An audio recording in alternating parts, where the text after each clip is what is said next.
Hi and welcome back to the channel. Well, if you've ever filmed with an action camera such as the DJI Nano, you know that your footage could be a little bit over sharp, too jittery and not very cinematic. And you're not alone in getting situations like this. Now, action cams are designed to help capture everything clearly, but that super clean look can actually make the motion blur feel harsh and unnatural. So today I'm going to show you one of the easiest ways you can instantly level up your footage and make it more cinematic using filters such as the Freewell ND filters on the DJI Nano action camera. And before I go any further, if you could do the like, subscribe and the notification bell, that would be greatly appreciated as it does help the channel out no end.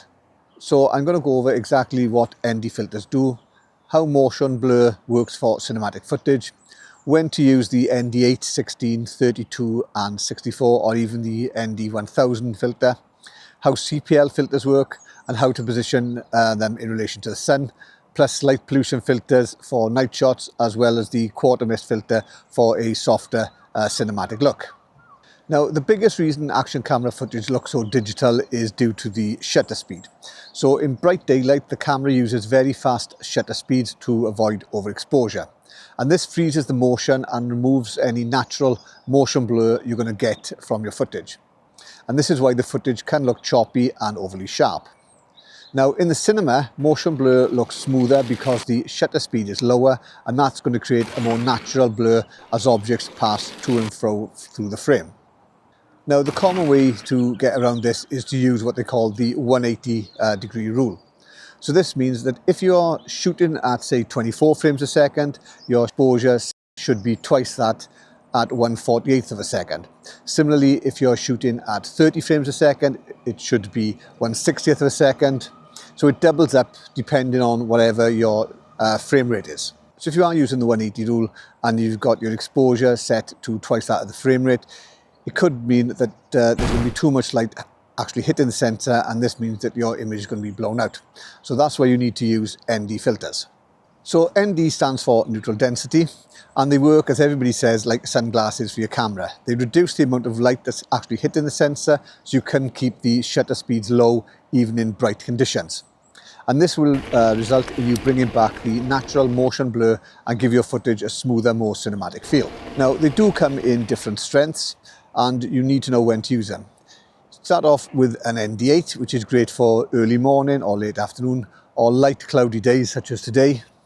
And it's a mild filter that controls exposure without darkening the image too much. So from there, you've got the ND16. Now the ND16 is the most versatile filter, and it works well for normal daytime sunlight and slightly overcast conditions. So if you're only ever going to pack one D filter, I would use the ND16 because that is usually the safest choice for everyday filming. So from there, you've got the ND32, and that's going to be better for brighter situations like midday sun or beach environments, or if you're out skiing on snow, when the sun is going to be stronger and the highlights start to get blown out. So the ND32 will help you maintain proper exposure and motion blur. And then you've got the ND64. Now the ND64 is for very bright conditions, and this is more useful when you're filming in really harsh sunlight and there's lots of reflective surfaces like sand, water or light coloured pavement, anywhere where there's going to be a lot of light bouncing back onto the camera. And this is the point where I stop for 2 minutes and say, if you are finding it useful, if you could do the like and subscribe and the notification bell, that would be greatly appreciated. And there's also the option there for buy me a coffee if you'd like to do that.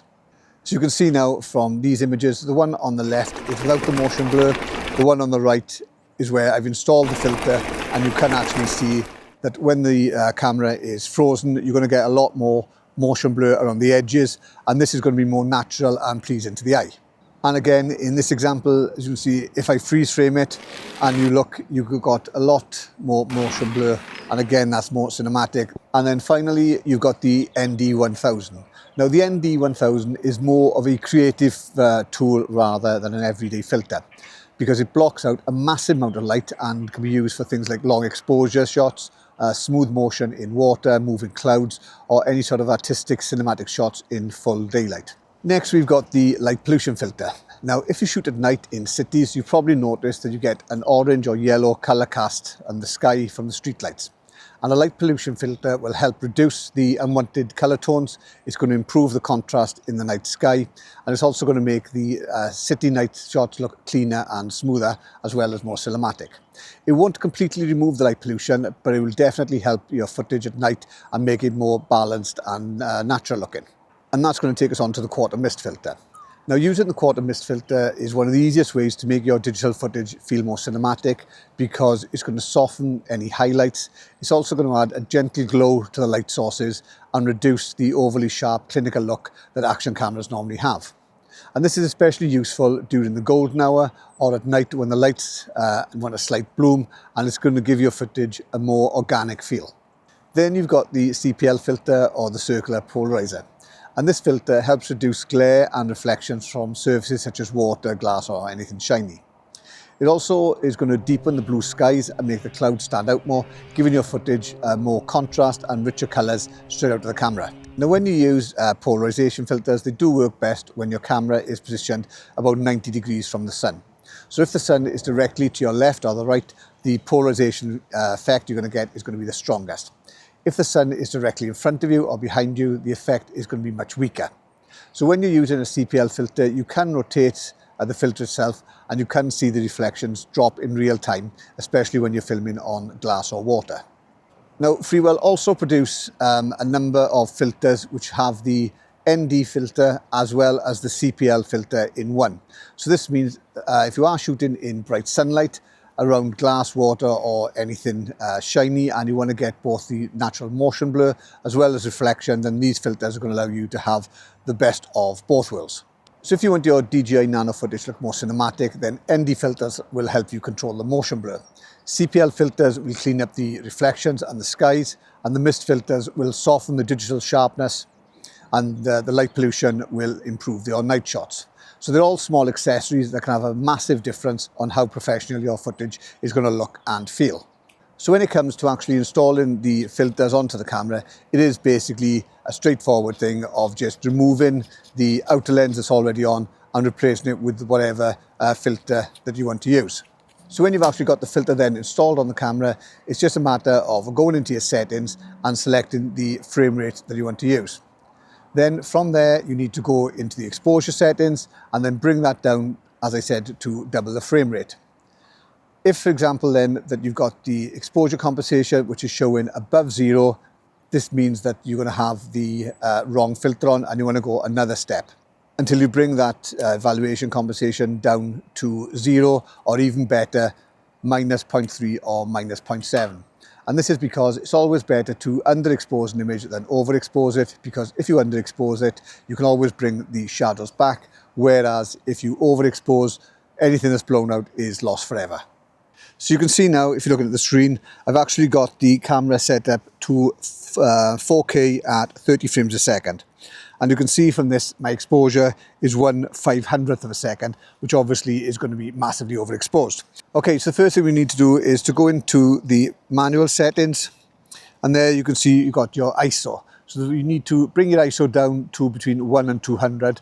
The lower the ISO, the better, because anything over 200 is going to bring in noise and grain into the image. So you want to try and keep that ISO as low as possible.